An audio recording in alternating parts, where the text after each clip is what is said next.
തെരഞ്ഞെടുപ്പ് സമയത്ത് താൻ മുഖ്യമന്ത്രി ആകാനില്ല എന്ന് അസന്നിഗ്ധമായി പറഞ്ഞ ആളാണ് KC വേണുഗോപാൽ. ഒരു മുഖ്യമന്ത്രി കസേരയിലല്ല, അങ്ങനെ ഒരു ആഗ്രഹവും വ്യക്തിപരമായിട്ട് വെച്ച് പുലർത്തുന്ന ഒരാളല്ല ഞാൻ. അത് ഈ നാട്ടിലുള്ള വോട്ടർമാർ കേട്ടതാണ്. ഇപ്പൊ ഒന്നും പറയാനല്ലേ? ഉണ്ട്.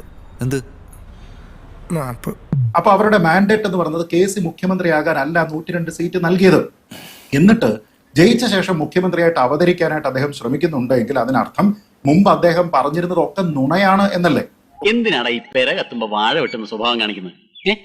പിന്നീട് പറഞ്ഞിരിക്കുന്നത് എന്താണ്? തീരുമാനം രാഹുൽ ഗാന്ധിക്കും മല്ലികാർജ്ജുൻ ഖാർഗെക്കും വിട്ടിരിക്കുകയാണ്. ഇത് മുസ്ലിം ലീഗിന്റെ ചർച്ചകളെ കുറിച്ച് പൊതുവിൽ കേൾക്കുന്ന ഒരു രാഷ്ട്രീയ തമാശയ്ക്ക് സമമാണ്.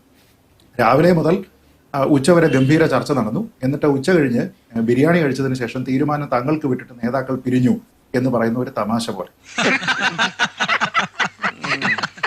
അപ്പൊ എന്തിനാണ് ഇത്ര കൂലങ്കഷമായിട്ട് ഈ ചർച്ചകളൊക്കെ നടന്നത്? ഈ അണികളോട് നേതാക്കന്മാർക്ക് കേരളത്തിൽ വെച്ച് തന്നെ പറയാമായിരുന്ന നിർദ്ദേശങ്ങളൊക്കെ എന്തിനാണ് ഈ മാരത്തോൺ ചർച്ചയ്ക്ക് ശേഷം ഡൽഹിയിൽ വെച്ച് പറഞ്ഞത്? ഇതിനൊന്നും തന്നെ കൃത്യമായിട്ടുള്ള മറുപടിയില്ല. വാ തുറന്ന് ഒരു അക്ഷരം മിണ്ടായിരുന്നാ മതി. എന്ത് ചോദിച്ചാലും തട്ടിമൂളിക്കണം.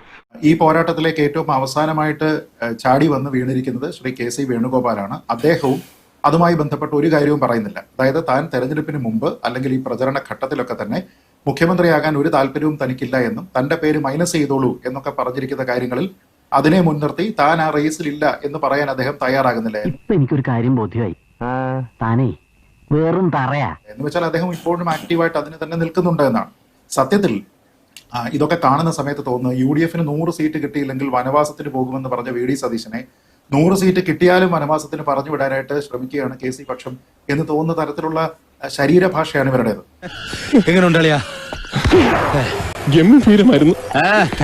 പട്ടിപ്പുല്ല് തിന്നുകയും ചെയ്യത്തില്ല, പശുവിനെ കൊണ്ട് തീറ്റിക്കുകയും ചെയ്യത്തില്ല. നമ്മളൊന്ന് ആലോചിച്ച് നോക്കണം. ഈ മുന്നണിയുടെ പേര് ഐക്യ ജനാധിപത്യ മുന്നണി എന്നാണ്. ഐക്യം എന്ന് പറയുന്ന ഒരു കാര്യമാണ് അവർക്കിപ്പോ ഇല്ലാത്തതും. 10 വർഷം കൊണ്ട് CPM സമ്പാദിച്ച ഭരണവിരുദ്ധ വികാരം ഭരണം തുടങ്ങുന്നതിന് മുമ്പ് തന്നെ കോൺഗ്രസുകാർ നേടിയെടുക്കുക എന്ന് പറയുന്നത് നല്ലൊരു ലക്ഷണമല്ല. 6 മാസത്തിനകം സർക്കാർ നിലംപതിക്കും. ജനസംസാരം അങ്ങനെയാ. അപ്പൊ അവർക്ക് ഇത്തരത്തിലുള്ള ഒരു പ്രൊലോങ്ഡ് ആയിട്ടുള്ള ഒരു തർക്കവും ചർച്ചയും അണികൾ നേതാക്കളെ ചൊല്ലി മുദ്രാവാക്യങ്ങളുമായി തെരുവിലിറങ്ങുന്നതും നേതൃത്വത്തെ അവഗണിക്കുന്നതും മരിച്ചുപോയ പ്രധാനപ്പെട്ട നേതാക്കന്മാരുടെ ചിത്രങ്ങൾ വരെ പരസ്യമായിട്ട് വലിച്ചു കയറി എറിയുന്നതും ഒക്കെ തന്നെ ഒഴിവാക്കാമായിരുന്നു. ഒന്നും വിചാരിക്കരുത്, ഞങ്ങൾ എതിരാണ്. എന്തേ കുളം നിങ്ങളെ പിടിച്ച് കടിച്ച? ആ രീതിയിലത്തേക്ക് ഇതിനെ നയിച്ചത് ഈ നേതാക്കന്മാർ തന്നെയാണെന്ന കാര്യത്തിൽ ഒരു തർക്കവുമില്ല. കാരണം ഇത് നടക്കുന്ന സമയത്ത് നേരത്തെ തന്നെ ഇവർക്കൊരു പബ്ലിക് ആഹ്വാനം നടത്താമായിരുന്നു, അത് ചെയ്തില്ല. പക്ഷേ നമ്മൾ ഇതിന്റെ ഓരോരുത്തരുടെയും റെസ്പോൺസിബിലിറ്റിയിലേക്ക് പോയി കഴിഞ്ഞാൽ ഈ ഘട്ടത്തിലേക്ക് കോൺഗ്രസിനെ എത്തിച്ചതിന്റെ പ്രാഥമിക ഉത്തരവാദിത്വം KC വേണുഗോപാലിനാണ്. അദ്ദേഹത്തിന്റെ സ്ഥാനമോഹമാണ് ഇതിന് കാരണമെന്ന കാര്യത്തിൽ ഒരു തർക്കവുമില്ല. സാറിന് അറിയാമോ, ഒരു രാഷ്ട്രീയ പ്രവർത്തകൻ ആദ്യം പഠിക്കേണ്ടത് ഇതുപോലുള്ള അണ്ടർഗ്രൗണ്ട് പരിപാടികളാണ്. നിലവിലെ MPമാർ ആരും മത്സരിക്കേണ്ട എന്ന ഒരാൾക്കും ഇളവ് കൊടുക്കാത്ത ഒരു തീരുമാനമെടുത്തത് കോൺഗ്രസിന്റെ ഹൈക്കമാൻഡാണ്. അപ്പൊ MPമാർ തെരഞ്ഞെടുപ്പിൽ നിന്ന് MLAമാരാകണ്ട എന്നാണ് തീരുമാനമെങ്കിൽ MLAമാരാകാത്ത ആൾക്കാർ പിന്നെ എന്തിനാണ് മന്ത്രിമാരും മുഖ്യമന്ത്രിയും ആകുന്നത് എന്നൊരു ചോദ്യമുണ്ട്. നിന്റെ വാക്കും കേട്ടാ ഞാൻ ഇറങ്ങി തിരിച്ചത്. എനിക്കൊരു പുണ്ണാക്ക് പറഞ്ഞൂടാ. എന്താ ചെയ്യണമെന്ന് വെച്ചാൽ നീ ചെയ്തോണം. അപ്പൊ അയോഗ്യത നിർണയിച്ചത് ആരാണ്? ആ അയോഗ്യത നിർണയിച്ചിരിക്കുന്നത് കോൺഗ്രസ് ആണ്. ഇനി അതല്ല എങ്കിൽ മറുത്തൊരു ചോദ്യമുണ്ട്. KC വേണുഗോപാലിനുള്ള ഏത് യോഗ്യതയാണ് രമേശ് ചെന്നിത്തലയ്ക്കോ VD സതീശനോ ഇല്ലാത്തത് എന്ന് ചോദിച്ചാൽ എന്ത് മറുപടി പറയും?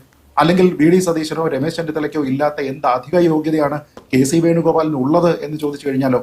സത്യത്തിൽ ഒരു കാര്യം നിങ്ങൾ മനസ്സിലാക്കേണ്ടത്, ഈ തെരഞ്ഞെടുപ്പിൽ ജനങ്ങളുടെ മാൻഡേറ്റ് KC വേണുഗോപാലിന് ആയിരുന്നില്ല.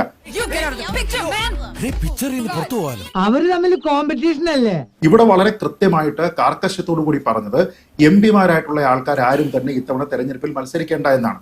അപ്പൊ തെരഞ്ഞെടുപ്പിൽ മത്സരിച്ചിരിക്കുന്ന ആൾക്കാർ, അതിന് നേതൃത്വം കൊടുത്തിരിക്കുന്ന ആൾക്കാർ, അവർ സമ്മാനദാനത്തിന് വേണ്ടിയിട്ട് അത് സ്വീകരിക്കാൻ വേണ്ടിയിട്ട് വരുന്ന സമയത്ത് നിങ്ങൾ അങ്ങോട്ട് മാറി നിൽക്കുക, ഈ പുറത്തു നിന്ന് കളി നിയന്ത്രിച്ചിരിക്കുന്ന ആള് വന്ന് കപ്പ് മേടിക്കട്ടെ എന്ന് പറയുന്നത് എന്താണ്? ഞാൻ പൊട്ടനാ? ഇത്രയും ഞാൻ ചെയ്തുകൊണ്ടിരിക്കുന്നു, ഞാൻ പൊട്ടനാ? അങ്ങനെയാണെങ്കിൽ നിങ്ങൾ ഇതേ സമയത്ത് നടന്നിരിക്കുന്ന മറ്റു തെരഞ്ഞെടുപ്പുകളെ പറ്റി നോക്കൂ. ആസാമിൽ മത്സരിച്ചില്ലേ, ബംഗാളിൽ മത്സരിച്ചില്ലേ, അവിടെയൊക്കെ അദ്ദേഹം പോയോ? അപ്പൊ അവിടെയും അദ്ദേഹത്തിന് പ്രാധാന്യം ഉണ്ടായിരുന്നല്ലോ. പക്ഷെ അദ്ദേഹം ഫുൾ ടൈം ഇവിടെ ക്യാമ്പ് ചെയ്തത് ചെയ്തു എന്ന് പറയുമ്പോൾ അദ്ദേഹത്തിനെ കൊണ്ടുവരാനും അവതരിപ്പിക്കാനുമായിട്ട് ഒരു ഡിസൈൻ അതിന് പിന്നിലുണ്ടായിരുന്നു. അദ്ദേഹം അതിനെ പൂർണ്ണമായിട്ടും നിഷേധിച്ചു. കാരണം അദ്ദേഹം അത് പറഞ്ഞു കഴിഞ്ഞാൽ ഒരുപക്ഷെ വോട്ട് കിട്ടില്ല എന്ന് അദ്ദേഹത്തിന് അറിയാം. ഇതൊക്കെ വേറൊരു നമ്പർ അല്ലേ?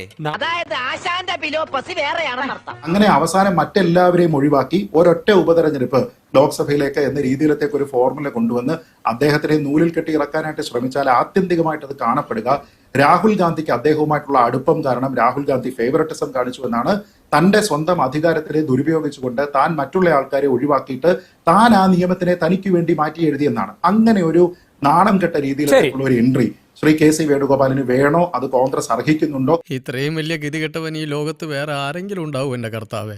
ഈ റീസെന്റ് ആയിട്ട് നടന്ന തെരഞ്ഞെടുപ്പ് ബംഗാളിലാണ്. അവിടെ സുവേന്ദു അധികാരി BJPയുടെ മുഖ്യമന്ത്രിയാവുന്നു.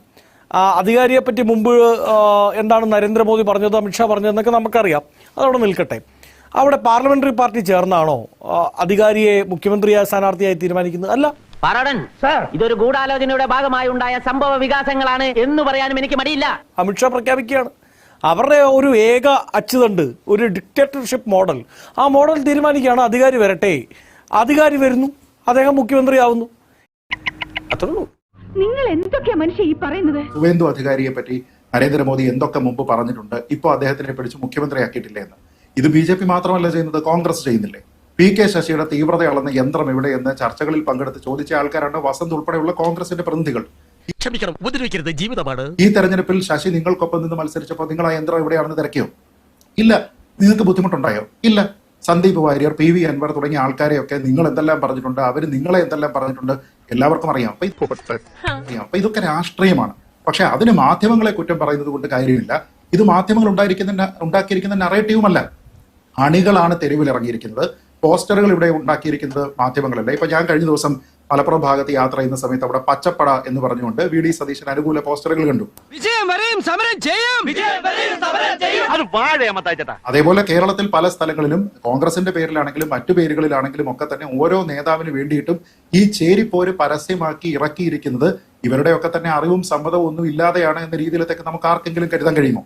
അപ്പൊ ആ ഉത്കണ്ഠമ്പിള്ളയൊക്കെ കാണിക്കുന്ന ചീപ്പിനെസ് മിനിക്കുട്ടി ഒന്ന് കാണണം. മോനെ, ഞാൻ മുഖസ്തുതി പറയാന്ന് വിചാരിക്കരുത്. നീ ജന്മത്ത് നന്നാവില്ല കേട്ടോ. ഞാൻ പറയുന്നതിൽ ഒരു ബോട്ടം ലൈൻ ഉണ്ട്. ആൾക്കാർ മനസ്സിലാക്കുന്ന ഒരു കാര്യം അതാണ്. തെരഞ്ഞെടുപ്പ് സമയത്ത് താൻ മുഖ്യമന്ത്രി ആകാനില്ല എന്ന് അസന്നിഗ്ധമായി പറഞ്ഞ ആളാണ് KC വേണുഗോപാൽ. അത് ഈ നാട്ടിലുള്ള വോട്ടർമാർ കേട്ടതാണ്. അപ്പൊ അവരുടെ മാൻഡേറ്റ് എന്ന് പറയുന്നത് KC മുഖ്യമന്ത്രിയാകാനല്ല 102 സീറ്റ് നൽകിയത്. എന്നിട്ട് ജയിച്ച ശേഷം മുഖ്യമന്ത്രിയായിട്ട് അവതരിക്കാനായിട്ട് അദ്ദേഹം ശ്രമിക്കുന്നുണ്ട് എങ്കിൽ അതിനർത്ഥം മുമ്പ് അദ്ദേഹം പറഞ്ഞിരുന്നതൊക്കെ നുണയാണ് എന്നല്ലേ? നിന്റെ ഒന്നും തലയിൽ ആള് താമസമില്ലേ? അയാള് കള്ളനാ. പ്രതിപക്ഷ നേതാവിനെ എന്തൊക്കെയാണ് നുണേശൻ എന്നാണ് ആൾക്കാർ വിളിച്ച് ആക്ഷേപിച്ചുകൊണ്ടിരുന്നത്. അദ്ദേഹം എന്തെങ്കിലും നുണ പറഞ്ഞതായിട്ട് എനിക്കറിയില്ല. പക്ഷെ ഈ പറഞ്ഞിരിക്കുന്ന കാര്യം സത്യമായിട്ടാണ് വരുന്നത് എങ്കിൽ താൻ ഇവിടെ മുഖ്യമന്ത്രിയാകാനില്ല. മനോരമ ന്യൂസിന് നൽകിയിരിക്കുന്ന അഭിമുഖത്തിൽ അദ്ദേഹം പറഞ്ഞിരുന്നത് എന്താണ്? ആ പേരുകളിൽ നിന്ന് K മുരളീധരൻ അടക്കമുള്ള ആൾക്കാരുടെ പേര് പറയുമ്പോൾ എന്നെ അങ്ങ് മൈനസ് ചെയ്തേക്കും എന്നാ പറഞ്ഞത്. മൈനസ് ചെയ്തേക്കും എന്ന് പറഞ്ഞാൽ എന്നെ പരിഗണിക്കുക എന്നുള്ളതാണ്. പട്ടാപ്പകലാണെന്ന് പറഞ്ഞു ഫലിപ്പിക്കാനുള്ളതിന്റെ ശേഷിയുണ്ടല്ലോ. മറ്റൊരാളിന് വേണ്ടിയിട്ടും ഈ നിയമത്തിനെ നമ്മൾ മാറ്റുന്നില്ല. നമ്മൾ എഴുതിയിരിക്കുന്ന നിയമം എന്ന് പറയുന്നത് MP വരേണ്ട എന്നാണ്. അങ്ങനെ ഒരു സാഹചര്യം ഇവിടെ ഇല്ല എന്നാണ് തീരുമാനിക്കുന്നത്. അപ്പൊ ആ സമയത്ത് പറഞ്ഞിരുന്നോ KC വേണുഗോപാലിനായിട്ട് ഇതിൽ ഇളവ് നൽകും എന്ന് പറഞ്ഞിരുന്നോ? ഇല്ല. അങ്ങനെയാണെങ്കിൽ K സുധാകരൻ വേണമെങ്കിൽ മുഖ്യമന്ത്രിയാകാം.